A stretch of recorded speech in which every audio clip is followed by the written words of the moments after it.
Sénat en ce moment qui examine le projet de budget, notamment pour 2018.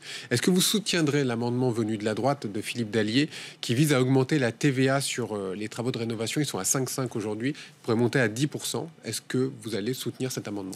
Oui, c'est un travail... Vous confirmez, vous allez soutenir l'amendement venu de la droite? Je vais être très précis. Déjà, je voudrais saluer le travail fait par les parlementaires, en l'occurrence le sénateur Dallier que vous avez mentionné, qui a fait un travail de concert avec l'ensemble des bailleurs sociaux et les services de l'État pour essayer de déterminer quels pourraient être les voies et moyens, vous savez, de mettre en œuvre cette réforme des logements sociaux que nous portons de nos voeux. Et effectivement, dans le cadre de ces travaux avec les bailleurs sociaux, ces derniers nous disent, nous, on est prêts pour pouvoir mener la réforme, d'augmenter la TVA. Alors, c'est des sujets extrêmement techniques, mais je vous confirme que tous les travaux faits par M. Dallier sont des travaux qui vont dans le bon sens. Donc la TVA augmentera à 10%. Alors, il faut être vraiment très précis, parce que si vous le dites que comme ça, on a l'impression que c'est une nouvelle taxe imposée, alors que c'est pas du tout ça. Ce ne sera pas une nouvelle taxe. Non, c'est pas ça le sujet.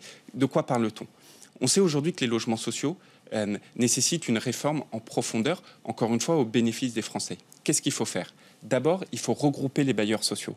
Nous en avons trop aujourd'hui, près de 800. Il faut les regrouper pour qu'ils soient plus forts, pour qu'ils soient en capacité d'accueillir plus de publics fragiles et en capacité de plus investir. Premier point. Deuxième point, il faut que les bailleurs sociaux puissent faire plus de ce qu'on appelle de l'accession sociale. Si moi j'habite dans un logement social et que je désire acquérir mon logement, il faut que le bailleur social soit plus enclin à me le proposer. Et enfin, troisièmement, aujourd'hui, et c'est vrai depuis 40 ans, on voit une dérive du niveau des APL, ces aides personnalisées au logement. Oui. On a bien entendu parler de ça.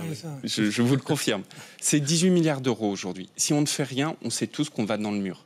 Et donc, qu'est-ce qu'on fait? Quelle est notre philosophie? Il faut plus aider à la construction et moins aider à la personne. Et donc, pour ce faire, on donne beaucoup d'argent aux bailleurs sociaux, énormément d'argent, à travers notamment la Caisse des dépôts. C'est plusieurs dizaines de milliards qu'on leur propose pour les faciliter la construction. Et en contrepartie, on leur demande de répercuter ce gain supplémentaire qu'on leur fait gagner en une diminution des loyers et donc des APL.